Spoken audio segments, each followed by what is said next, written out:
Sir ক্লাসে আমাদের 5টা কম্পোজিশন সম্পর্কে ধারণা দিছে। 5টা কম্পোজিশনের মধ্যে ফার্স্ট কম্পোজিশনটা হচ্ছে প্রোগ্রেসিভ ভ্যারিয়েশন।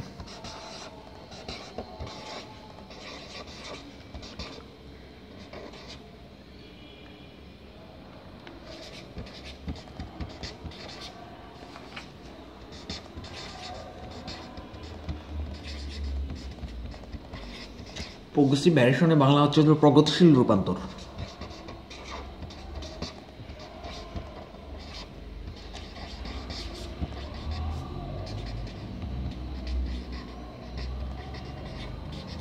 অর্থাৎ প্রগতিশীল রূপান্তর হচ্ছে এরকম যে একটা সার্কেলের ছোট থেকে বড় হয়ে যাচ্ছে, বা একটা বড় জিনিস ছোট বড় থেকে ছোট হয়ে যাচ্ছে। এটা হচ্ছে হলো প্রগতিশীল রূপান্তর। আর প্রগতিশীল রূপান্তর বা প্রোগ্রেসিভ ভ্যারিয়েশনের যদি এটা অর্গানিকে প্রকাশ করা হয় তাহলে এটা হবে এরকম।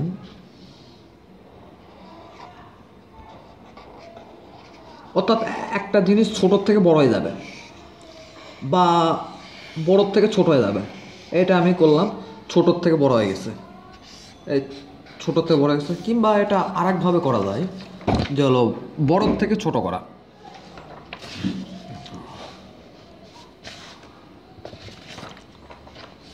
বড় থেকে ছোট করা, এটা আমরা এরকমও করতে পারি। এই বড় একটা বড় বড়তে আস্তে আস্তে ছোট হয়ে যাচ্ছে।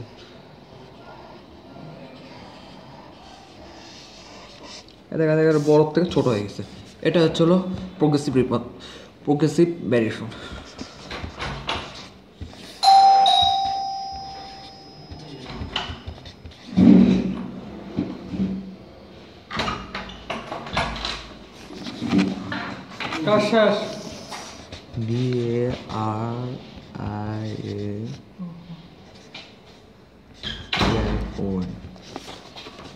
Progressive variation. 2 নম্বর কম্পোজিশন হচ্ছে হলো হাইরার্সি, যার বাংলা অনুবাদ হচ্ছে হলো অনুক্রম।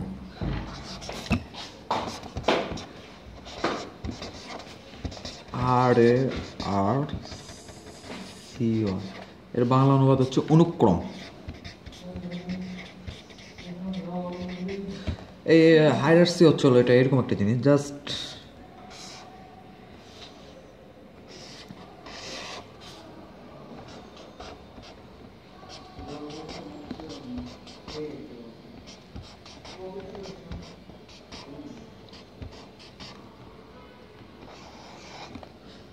এখানকার মধ্যে এখন তোকে দেখতে হবে যে ডিফারেন্ট কোনটা। এখানকার মধ্যে ডিফারেন্ট আমাদের একটাই চোখে পড়তেছে, এটা হচ্ছে সার্কেল। সবগুলো এক কিন্তু এটা ডিফারেন্ট। এটা হচ্ছে হাইরার্সি। মানে অনেকগুলো জিনিসের মধ্যে একটা ডিফারেন্ট কিছু থাকা, ওটাই হাইরার্সি। যেমন এটা যদি অর্গানিকে আমরা ট্রান্সফার করি, এটা হবে এরকম।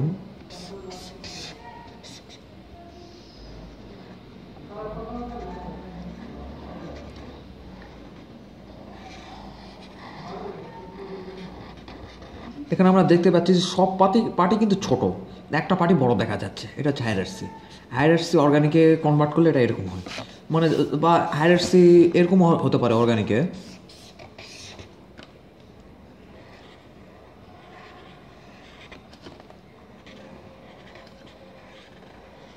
এখানে দেখা যাচ্ছে সব পার্টি ছোট, হঠাৎ করে একটা পার্ট ছোট হয়ে গেছে, বা এবার ধরে তুললাম এটাও একটু ছোট হয়েছে, ধরে নিলাম এটা বড়, হঠাৎ করে একটা পার্ট ছোট হয়ে গেছে। এটা হচ্ছে হাইরার্সি।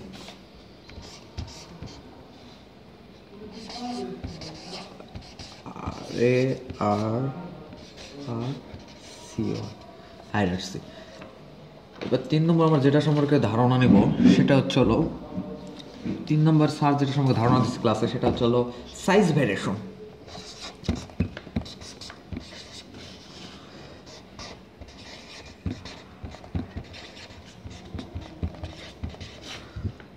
স্যার ক্লাসে মোট 5টা কম্পোজিশন সম্পর্কে ধারণা দিছে। আমরা এখন ধারণা নেব সাইজ ভেরিয়েশন। সাইজ ভেরিয়েশনটা আমরা তো সচরাচর জানি। সাইজ ভেরিয়েশনের বাংলা হচ্ছে হলো আকার।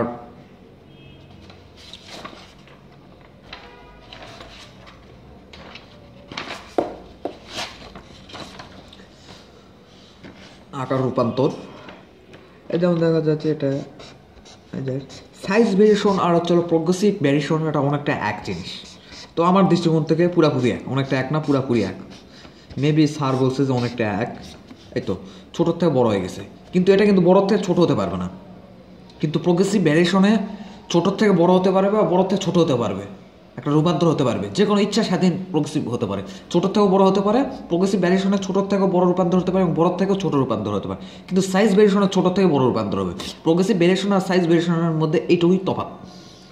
এটা অর্গানিক করলে এরকম হবে, এটা ছোটো আছে, এটা একটু বড় হয়ে গেল, পরেরটা আরেকটু বড় হয়ে গেল, তারপরেরটা আরেকটু বড় হয়ে গেল।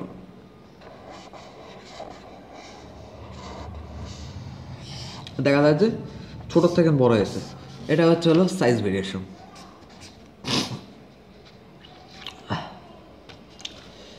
এবার 4 নম্বর কম্পোজিশন হচ্ছে হলো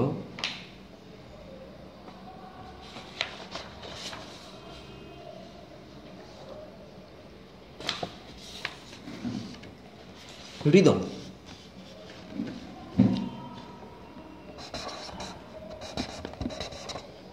স্যার ক্লাসে মোট 5টা কম্পোজিশন সময় ধারণা দিচ্ছে। 4 নম্বর কম্পোজিশন হচ্ছে রিদম, RHYTHM। রিদম তো আমরা জানি, রিদম তো সাধারণত কীরকম হয়, মানে ঠিক নেই কোনটা ছোট বড় বা বড়, রিদম এই টাইপের হতে পারে। আর অর্গানিকে আমরা রিদম করবো এরকম। ও আমি আরেকটা কথা বলতে ভুলে গেছি, স্যার এখন ক্লাসে অর্গানিক শেপে পার হয়ে গেছে। অর্গানিকে রিদম করলে হবে হলো এরকম।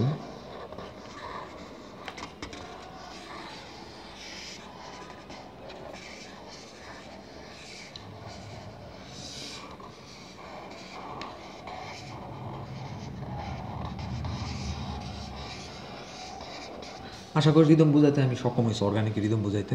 মানে জাস্ট এই রিদমের মতো ছোট বড় পার্ট, ছোট বড় হবে, এটাই হচ্ছে রিদম। 5 নম্বর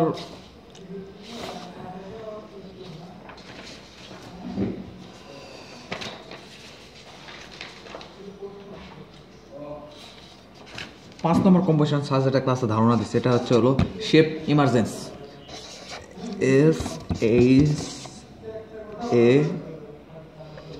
SHAPE, shape emergence, EMERGENC, emergence. Shape ইমার্জেন্সে এরকম হবে জাস্ট, মানে সাপোজ পার্সপেক্টিভের কথা আমরা একটু কল্পনা করলে দেখা যাবে যে দূরের জিনিস ছোট দেখা যায় এবং কাছের জিনিস বড় দেখা যায়। এটাও জাস্ট এরকমই হবে যে আমাদের কাছে মনে হবে যে দূরের একটা জিনিস আমাদের কাছে চলে আসছে।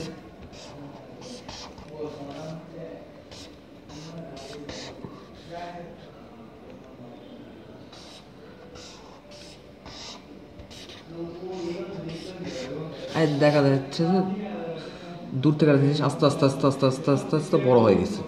এবং এটার আর একটা বিশেষত্ব হচ্ছে হলো এটা ট্রায়াঙ্গেল আকারে আমাদের কাছে চলে আসবে। ট্রায়াঙ্গেল আকারে আমাদের কাছে এখানে এখন দেখলে দেখা যাচ্ছে যে ট্রায়াঙ্গেল আকারে এটা বড় হয়ে গেছে, মানে দূরে একটা জিনিস আমাদের কাছে আসে, এটা বড় হয়ে গেছে। এটা হচ্ছে শেপ ইমার্জেন্স। এটা অর্গানিকে আমরা যদি এটা অর্গানিকে শেপ ইমার্জেন্স করতে চাই তাহলে ঠিক এরকম হবে। এবং অর্গানিকে এবং একটা ট্রায়াঙ্গেল কল্পনা করে, ট্রায়াঙ্গেল আমি আঁকতেছি যা বোঝার সুবিধার্থে, কিন্তু কম্পোজিশন তৈরির সময় ট্রায়াঙ্গেল আঁকা যাবে না।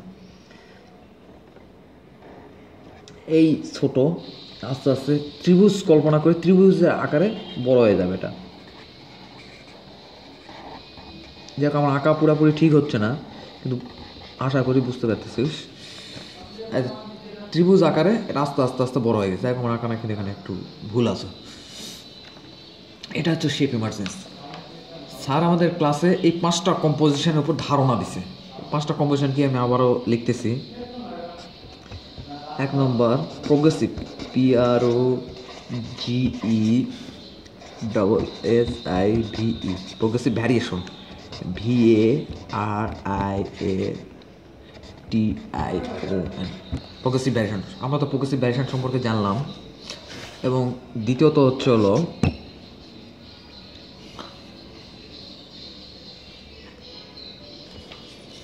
দ্বিতীয় কম্পোজিশন হচ্ছে হলো হাইরার্সি, HEYRARCHY, হায়ারার্সি। তৃতীয়টা হচ্ছে হলো size variation, SIJT variation, VARIATION। 4 নম্বর হচ্ছে রিদম, RHYTHM রিদম। 5 নম্বর হচ্ছে shape emergence, SHAPE emergence, EMERGENCE।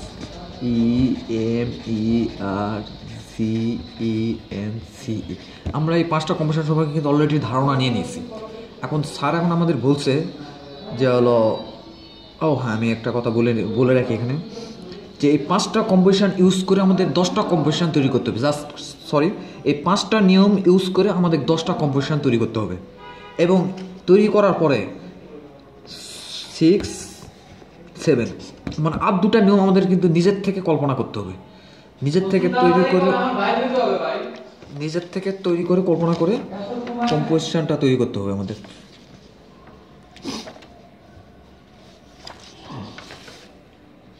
এবারে সাপোজ দেখা যাচ্ছে যে আমি একটা কম্পোজিশন তৈরি করি,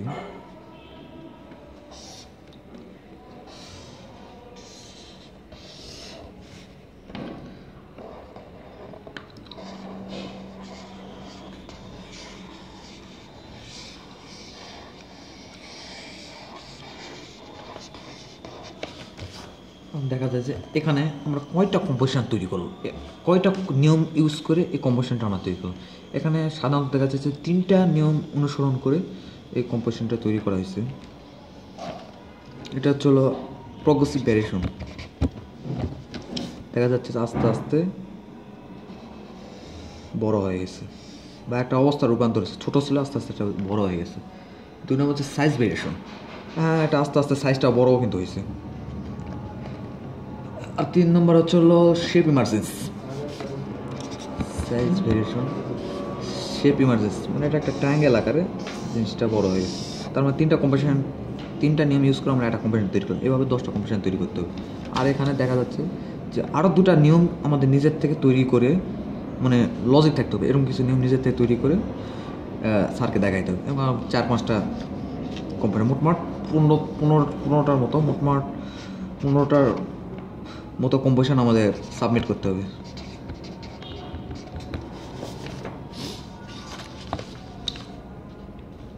এই তো